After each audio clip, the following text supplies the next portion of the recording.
Hi, Danielle. Hi, Mel. How are you? I'm doing great. It seems that the longer we talk, the more excitable I've been getting. So I'm really interested to see how this next card's going to come to play. How are you? Yeah, well, as you can see, my cape has changed. You you changed caves. Yeah, but I still sit pretty much in the dark because yeah, I don't know. I don't like bright lights, so I Look, think I will always be. viewers, I am convinced of this that Mel is a literal representation of the subconscious. She's always bringing things to, from the subconscious. So From she's, the sub- in there like a little dragon looking for all the jewels coming up. And then I'm like, oh, yeah, it's conscious now. I'm over here. Hi. And so it's like, the pillars of the high priestess here and the light and the dark, and yeah, it doesn't kind of help works that. that way, doesn't it? Yeah, right. I mean, in all reality, Mel and I live on different continents. So Mel's in the evening and I'm in the afternoon. So Yeah, it it just is makes a literally huge dark out there, difference. but Yeah. yeah, and I cannot get the lighting right because we have approached this in the simplest of fashion possible, haven't we? Yeah. Doing these podcasts, yeah, Well, yeah, especially because we were intending for just voices and now it's evolved as things do. yeah, So we are stepping into the next card in the Major Arcana. And this which is card, the the Emperor. mhm, So we have been kind of the last two episodes toying inside of the feminine energy. Now what we're doing is bringing back the miracle of the magician using and wielding the four elements that are around us and starting to tune that in a little bit as we did with the high priestess to the empress, where we began mastering these skills. We're starting to do this in the masculine energy and harnessing and mastering this set of skills. So the emperor is all about leadership, right? It's all about authority, power, leading by example, mastering the material world while holding on to our sovereignty, which is just holding to self and our freedom of attachment, freedom of conditioning, controls, things like that. This is really the emperor is a really beautiful example of what a masculine energy represents. um this emperor card is all about knowing your worth, knowing who you are. We speak a lot about empowerment as as two female broadcasters here, but in reality we're going to go back to slightly and talk about that alpha female again. This is how you empower yourself, this emperor, this masculine energy that's within all of us. Male, female, it doesn't matter. We all have a masculine energy about us. And this allows us that moment to really empower who we are, to stand up and say, I am going to take up space. I am worthy of being heard, seen, felt, needed, any of these things. I can make a powerful leader because I am leading by example. So when we speak of masculine energy and we have this beautiful picture in our head of what it should look like, the emperor comes forward to let you know you're right. It is all about these things. Now let's harness this power that's within mhm. you and really start to direct it in this material world. And if you've been following these podcasts over the Major Arcana, you're going to start to notice the trend that the feminine energy is all within and the masculine energy is all in the external. This is material things. This is how we move forward in a material world. We harness the power from within, the feminine, and then we go and create into the material, the masculine. And so the emperor is now telling you as it approaches, let's start to create something materialized that we can harness this power. We talk about stability and authority. It is a common thing in this day and age that we don't have a lot of stability. The foundation can be a little shaky. And I know that you had written down a couple of things about the emperor in reverse, correct? Mm. And so when you talk about, and I'll let you talk about those in just a second, but when we talk about the emperor in reverse, we're really focused. I was about to say focalizing or something. We're really focused on the way our foundation is cracked, the way our foundation is not as steady as we once believed it to be. And this is really where the Emperor comes in, and you start to flip that card into its upright position, that you start to do the gold inlay, where you start to really harness the cracks and use those, transmute those into things that are going to complete a little bit more in the material world. We want to see the foundation sturdy. We want to see the framework putting up to not be made of cards or some weak material. And the Emperor is really here to help us and guide us in this realm. Do you mind talking about the reverse card so people know what we're? So, well, what I was going to say initially is, depending on where you are in your own journey, can also mirror where society is, or it can be two different things. So if you're starting up a new project, so if we're going from the idea of the high priestess, where we've gone internal and worked out who we are, what we want, and what we want to manifest in the world, and then we've created that through the Empress, through the feminine energy, what the Emperor card does is helps us create the structure and the order so that we can sustain this long term. So if I give some concrete examples of the two projects that I started from nothing back last March and April, is initially we had the idea and we had the vision of what we wanted long term. So we were creating a wellbeing program for men and women who had experienced domestic abuse. So that was the idea and the aim. And to manifest that into reality was then we needed to provide the structure. So you needed a HR structure to get the staff, but we also needed to still use some of the feminine energy from the Empress, because the previous roles that have existed in old structures weren't going to be the right kind of workers that we needed for this program, because we wanted a combination of skills that came from old structures and creativity that came from entrepreneurial thinking and ways of doing things. And we wanted to combine both of those, because the old structure way of working isn't working for a lot of people within the system now. And the entrepreneurial is great, and it's almost like the fool, you can go off with ideas and you can make things happen. But what I did is I put that in a structure that I know works. So that is, when do the staff meet and talk about what's the work that we're going to be doing? How will that look? What is the processes that we will put in place to enable that to happen?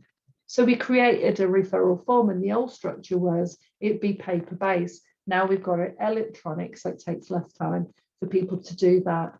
We thought about the information that we needed, and then how long it'd take for us to contact people after they've made a referral. So we said, this is what kind of works from the old structure, that if you contact people within this time frame and let them know in this way, this will get you better results. So we have that constant blend of old structure and a new structure emerging, because if we'd have come in with just bright ideas and entrepreneurial spirit in the structure that we're currently working in, it would have been quite frightening for a lot of the people that were in those systems, because it's too out there. So what you have to do is kind of blend some of what works. This is when we'll get this referral, this is when we'll call you, and this is the type of work that we'll do. And all staff do the same form of assessment. But when it comes to how they respond to people, it will be creative, because it's based on the needs of the person in front of them. Yes. Now, listeners, if you have a moment, I would like you to rewind back to the beginning of what Mel just said, because it's very important, because she literally just followed a structure of the Major Arcana, which went from, obviously, the Fool we're creating from nothing, right? Here we are. Woo, let's do it. But here's the key. Mel just said we use the Magician. Here's the elements that we have available to us. The High Priestess. Then she came in with the Empress, the feminine energy, the entrepreneurial energy, and created a framework using the Emperor. And in those steps that Mel just spoke about, again, I highly recommend you going back and listening. It's life-changing information. That information right there, if you use that combination of information in whatever aspect of your life, it is going to help set that tower we will eventually get to, and that hierophant that we'll eventually get to, that you were speaking of, following certain rules and traditions and then creating your own.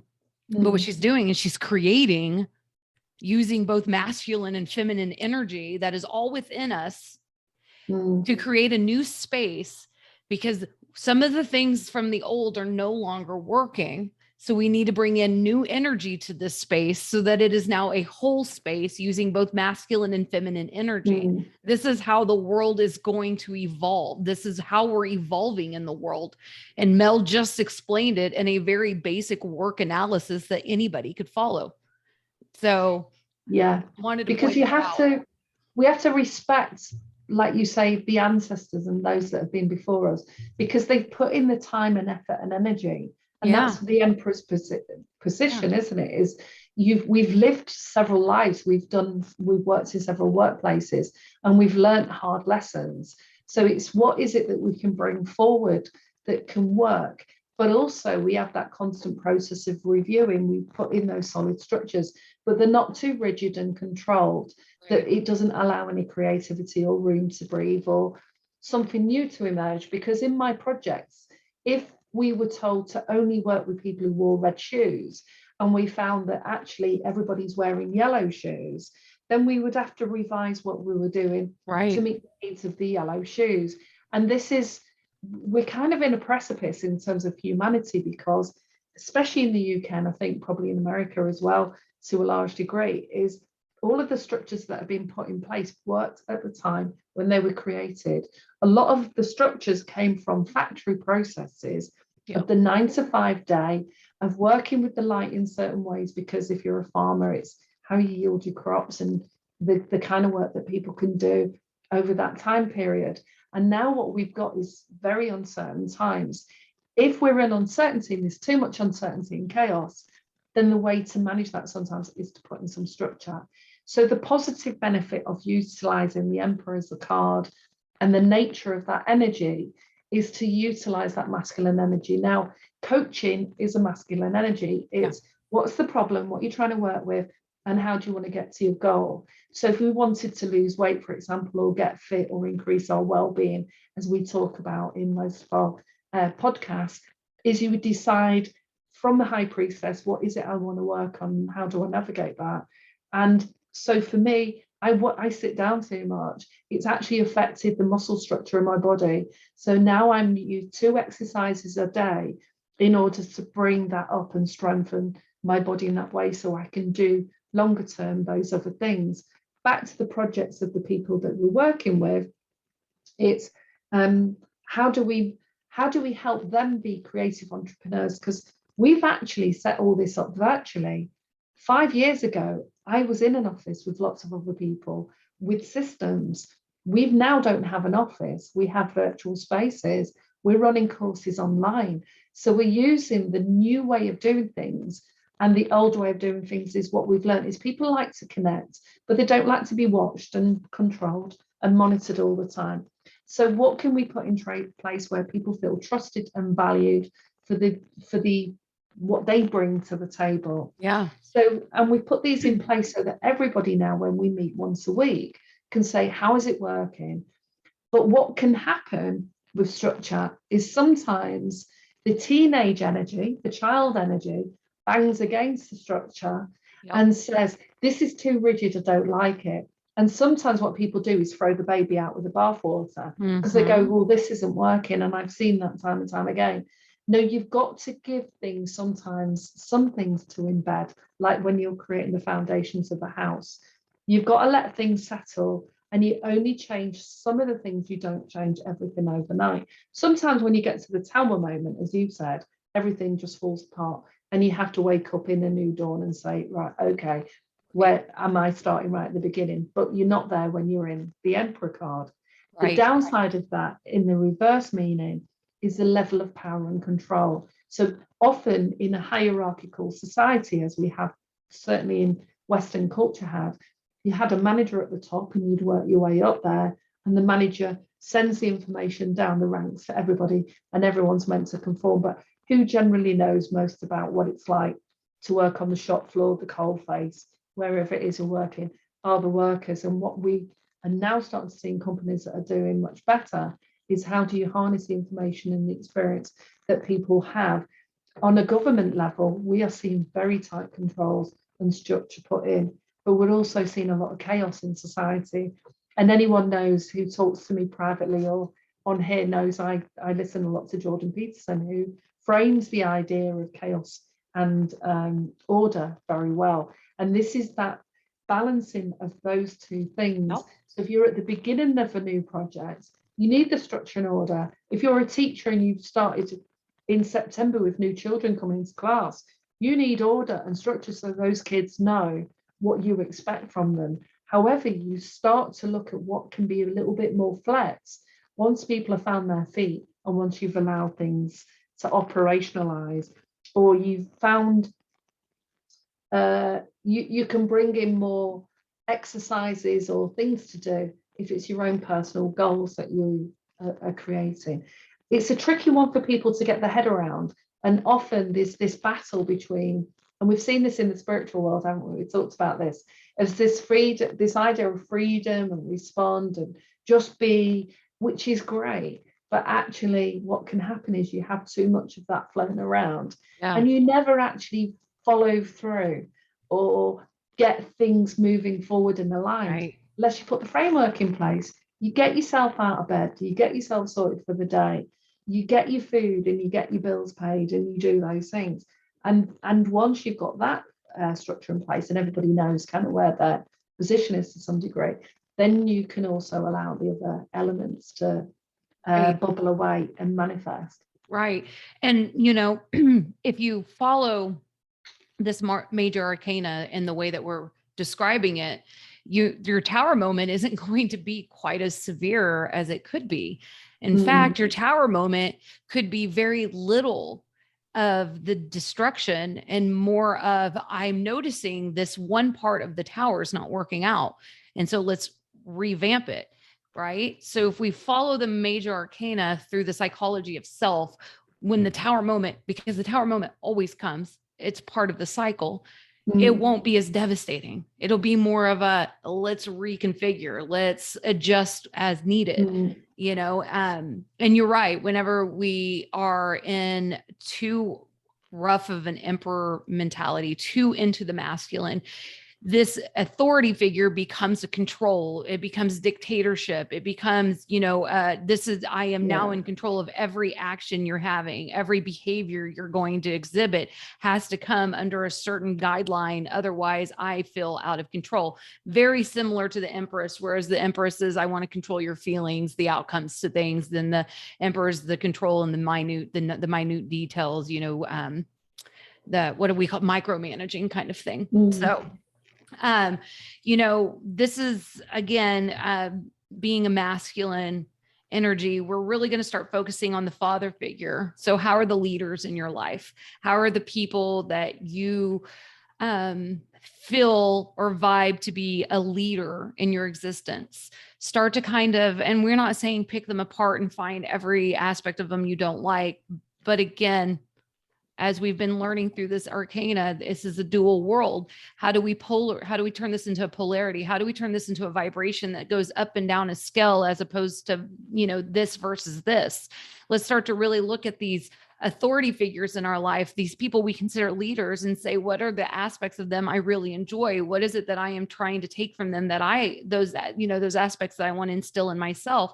But at the same time, take off the blinders, be well aware. Some of the hardest lessons I learned were looking people through the lens of these rose-colored goggles, these perfection lenses where I saw none of these negatives. Every guru is fallible, right? So when we look at a guru, we see all of their light. And then whenever the negative hits, we're like, oh my gosh, I'm taken by so much surprise. I can't believe this person was capable of this. And, when we begin to see that these people we put in authority figures, these leadership roles that we admire, we need to take both the light and the dark in it and understand that you're pulling from the things that you like about them and not necessarily the things that you don't like about them, and start that discernment that we've been learning throughout this major arcana path. And, just being able to to ask yourself that tough question. What is it about the person I like? Its leadership role, what are the specifics about it that I like, and what are the specifics about that make me feel uncomfortable and I need to discern from? And sometimes that leadership role is the feminine, and there are a lot of females out there that struggle to own their own power and become leaders within either their families or communities and become change agents, because there will always be, and there can be lots of leaders, or there are always people who take that position because it's given to them and it's handed on a plate. Or we, as we have in the yogic world, in terms of gurus, handed over our power to this all-knowing person in the corner that actually at some point, you know, can let the community down. Yeah, because they're human and humans are fallible. Yeah. Or it can take an even more destructive route, because power and control is sometimes the very crux and basis of many abusive relationships. And if that means that structure that's in place and that you don't adhere to a particular way of being or looking or acting, and that then comes with criticism and somebody trying to control your behavior or way of being. And of course, that is the crux of what happens in a lot of domestic abuse relationships, where the very slightest misdemeanor, not even a misdemeanor, you've looked a particular way, responded in a way, or done nothing at all, and somebody's been really abusive towards you. These are, you know, these are more than red flags, and these are certainly ways that we need to look at how are we handing our own power over, because if we don't claim our own power, our femininity and masculinity, it's much easier for characters out there that are less than worthy of our love, attention, and time, that shouldn't get that we then end up in that interaction. And this is more endemic. It's a universal thing. It's been going on for thousands of years, and it's more endemic in all cultures than people even care to imagine, because that abuse of power and control at the top end is used through aggression and violence, but it can be very subtle. Very subtle. How we manipulate. Yeah. Think religion. Things. Religion's a really good example of that. Control through the power of fear, the power of control. You know, you're going to, you know, rest in eternity in these hellfires, or you're going to live your life in this beautiful Garden of Eden. And none of us have stopped to think, you know, about the level of control that has over, you know, over us. And this is everything. Spirituality is the same way, you know, that we call it different things, but it's really the same.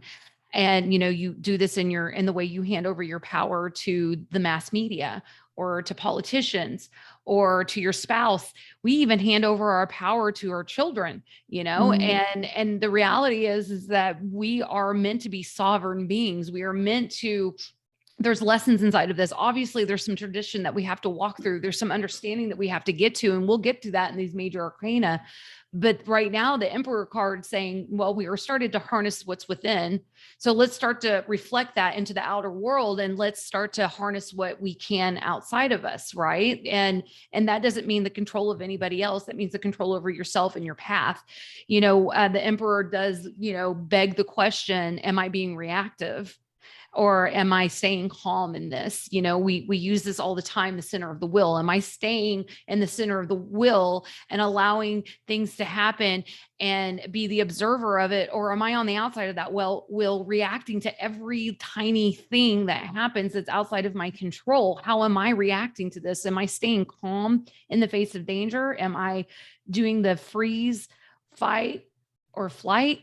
Or, you know, these are all questions that they all go hand in hand with everything that Mel and I are teaching right now. It's all about, am I reacting, or am I enacting things? Am I becoming the player, or am I the observer of the player? What is it that I am doing? And through this lesson of the major arcana, you're really beginning to use your inner world i.e. your feminine, your outer world, i.e. your masculine, bringing them together, acknowledging that they all coexist. There's not one or the other. It's a both, and really beginning to use that and putting that force out into this world. So when it's time to use the masculine energy, you're using it in the way it's meant to be used. You're not using it to abuse the power. You're not using it to create fear or, or this, I call it fear mongering, when I wake up, I get my news from nature. I don't get my news from the media sources. I get my news from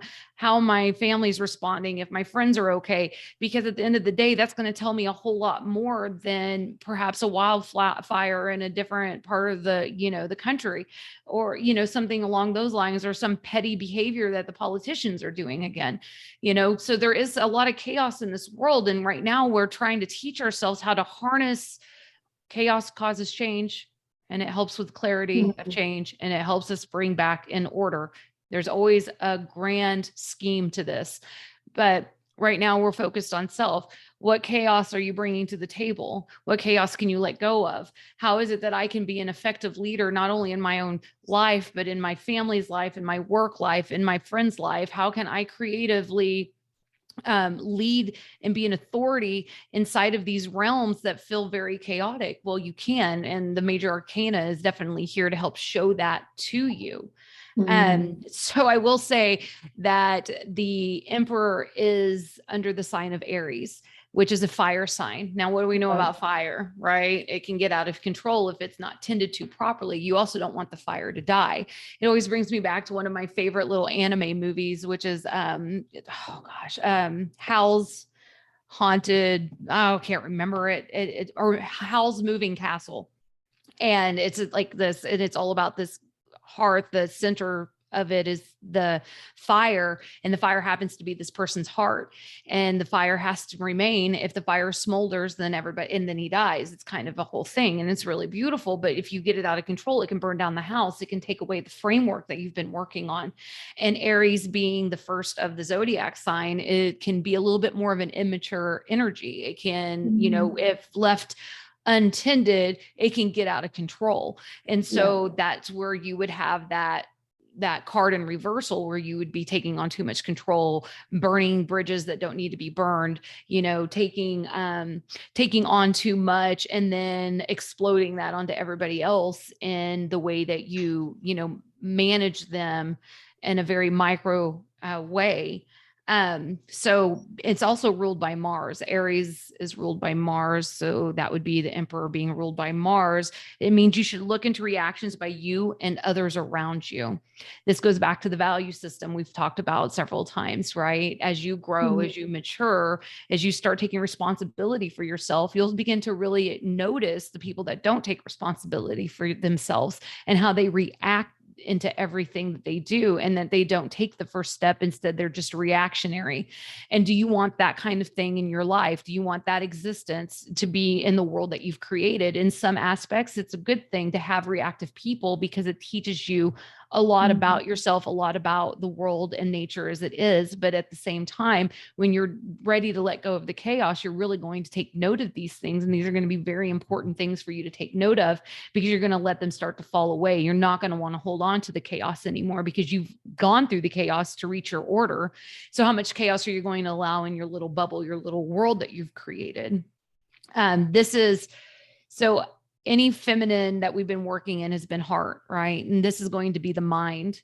So we're working inside of our mind over the heart. This is when we start really putting logical thinking into the creative ideas that we've had, as you were talking about earlier with the business plan, the business model, right? I can be as creative as I want, but until I ground it into this reality, what good does that do me? Now I'm just building a pretend. It's like the equivalent of playing an air guitar.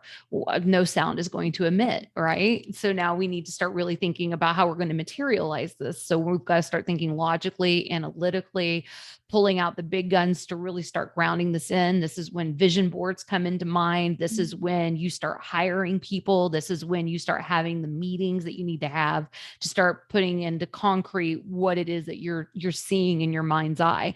And so the Emperor comes forward and says, all of these little things that we've been doing to kind of show you the world that you have and what you can create with it, how we went within to find out what we truly wanted, how we step back and allow things to happen around us and watched how things flow. Now it's time to go into action. Now you found the flow. How do you go into action in that flow without fighting against the flow? How do you go into action in it? And the Emperor steps forward for us to be able to do that. Yeah, definitely. And similarly to when we talked about the last new moon in December, where we talked about the coaching wheel, and of course that was the one that I pasted up on the Facebook page. Right. That's when, on a personal level, if you want to turn those ideas into action, is how you decide what aspects of your life you're going to do that in. What can happen to some people, especially in career, is they don't like the systems and processes and order that's been put in place. Now, sometimes that's the company culture, and you can go in there with the brightest, bestest ideas ever. And again, Jordan Peterson talks about how a lot of companies have too much order and control. They started off entrepreneurial and you needed processes and practices, but then what they don't have is many creatives, or they don't have processes in place to bring in that creative energy. Right. Or they shut down at the lower management level, the creatives. Correct. Yeah. And so if you're shut down, but you're that sort of creative person that can see the flaws in the system or why something could work better, but you're in a system that doesn't entertain any of that, sometimes it really is about then that is the wrong culture and the wrong job for you, because you need to be in a job that harnesses, utilizes your own innate gifts as well as your capacity to see, because that's the thing with visionaries. They can see patterns and themes really easily. Right. And they can say, okay, and I was watching a fascinating program about, there's a company in the UK that used to make cakes and then got into tea, which was Lions. And they also created one of the first computers to automate processes that have never been automated before.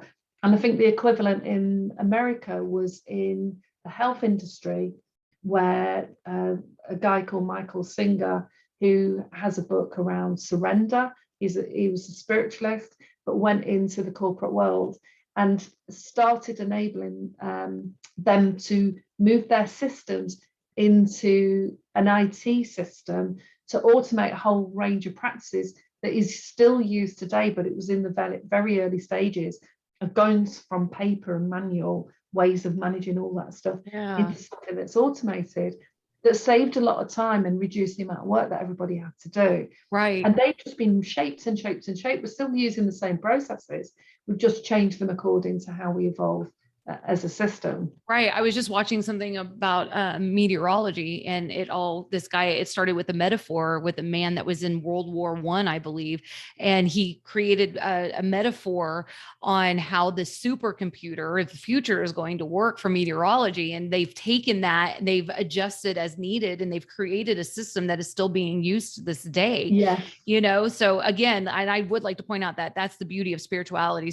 Becoming spiritual has really less to do with it is connection to source, 100% connection to source, but it's allowing yourself to be free to do what it is, the psychology to heal the places so you can go and do what it is that you are driven to do, what brings spark life to you on a personal level. And it doesn't have to be anything to do with spirituality. Again, a spiritualist went and created an IT system that's being used to this day that helped create jobs in a new arena to help revolutionize the system that we had in place. It's amazing how this stuff works. Now, there's a couple of questions that you should ask yourself when it comes to the Emperor card, if it makes its way into your life.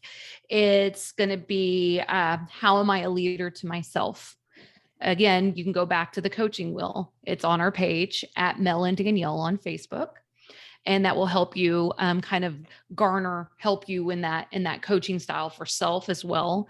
How am I a leader to others? How are you leading by example? And a really good example is, how are you leading your family? When you bring in your masculine energy, you are naturally the leader of the family. This is how the masculine energy works. It doesn't mean that you have to be a male leading your family. It just means you're using your masculine energy.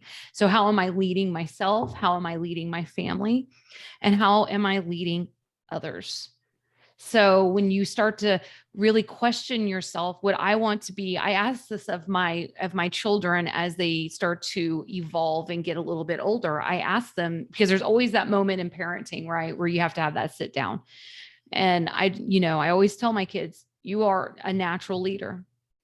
Would you want to follow you? And if the answer to that is no, then I need you to come up with the reasons why you wouldn't want to follow you, and see if you need to adjust those things. Because if you wouldn't follow you, how can you expect anybody else to want to follow you? You need to become the leader you had so desperately desired to have, either in your youth, in your career, or in any friendships, in your relationships. How are you leading the pack in this? Because come to find out, leadership has nothing to do with standing in front of everybody and telling them what to do. Leadership, a sign of a good leader is that you can't tell the leader from the team, that it's this beautiful circle, and you don't know who the leader is, because the leader has taught the people so well that this leader has now taught them to be leaders in their own right. And you can't pick apart who the leader is, because they're all leaders. And that is the beauty of what the Emperor card brings to you. So when you pull your tarot card, when you pull your Emperor out of the deck, find it in the deck, lay it down, ask the question, how can I lead more effectively? And let the cards fall. Let them see, and pull as many cards as you need. If you're new to it, 1 to 2 cards will be enough. If you have gotten kind of into the understanding of tarot and oracle, pull the tarot card, pull the other tarot cards, grab some oracle, get some clarification on it. It will really go into depth on what it is that you can do to effectively take the sovereignty, the I am of this, and push it into a leadership role, because we are all meant to be a leader in some capacities, some more outright than others, but everybody is meant to lead their own existence, lead themselves into their own world, and materialize the things that we are meant to materialize. So the Emperor comes in with some really strong questions in this material world that we should all take seriously, and acknowledge that you are a leader, not only to yourself, but probably in somebody else's life, regardless if they'll ever admit to it or not. You are. So how are you effectively leading? Would you want to be led by you? And if the answer to that is no in any department, then it's time to really take a look at yourself and ask what it is that you can do to take a different pattern or a different cycle to break yourself free of any conditioning from authority figures that possibly taught you the wrong way. And I'd just like to touch on, so before we finish, is have a look at the structures that are in your life, whether that's your work life or your personal life. What are the rules and frameworks that you've set up? What are the rules that you expect other people to follow? Are they explicit? Have you sat down and agreed them?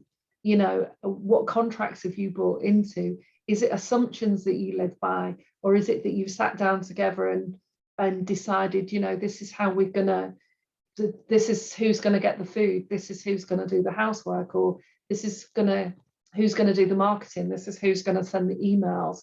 Is that explicit, shared? Is that reviewed? Is it tested out?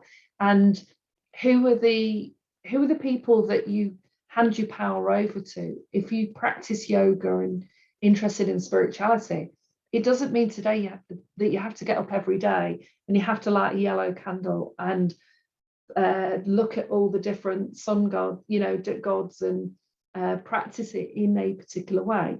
It's what structure have you put in place that helps you and assists you to be the human being that you want to be? And that is it more receptive? Is it more loving? Is it more compassionate? Is it more kind? And we are moving. I had a book a while ago. It wasn't just about leadership, it's about co-leadership.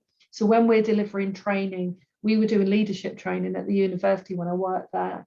And we were talking to those leaders and saying, how can you enable your staff to be co-leaders? How you can empower them to come forward with their ideas, and what do you need to emit so that they know you're receptive to what that is shared with them, and how can you harness that and then feed that back in? Because so much of what I see is information goes up and they don't say, hey, that was a really good idea, that helped us make these changes, that made a difference to that patient, that worked, and the team are now happier. People don't get the feedback to see what they invest in terms of what they bought into. And that's what you're doing when you live within a particular structure or framework. You're buying into an idea, whether you know it or not. And if you don't, you need to start looking at what you just take for granted, what assumptions you make, because you can't complain about it later on further down the line unless you've put the work in to actually observe that and make that happen. Yeah. You're spot on. And I love it. It's true. I mean, we are the emperor of our own world. And let me assure you, the more you are aware of the systems you're buying into, the conditioning that you're agreeing to, the more you're going to realize how sovereign you truly are, because now you're making a choice. And that choice means everything in your world. And the moment you can claim your sovereignty and say, I choose to buy into this, you're not going to be blinded. You're not going to be walking in with horse blinders on and be upset that this world that was created that you chose to step into has its dark sides too. Yeah, brilliant. So I love the questions as always that you help people consider, Danielle, and I look forward to our next episode, which will be who is it that will be I am the having worst. the Hierophant? I am worse at the number. The Hierophant. Are we at the Hierophant next? Yeah, I think so. Ooh, that's going to be a fun one. All right, guys. You have a good day. Don't forget to like and subscribe. Check us out on Facebook at Mel and Danielle, and we'll see you soon. Thank you. Bye-bye. Bye.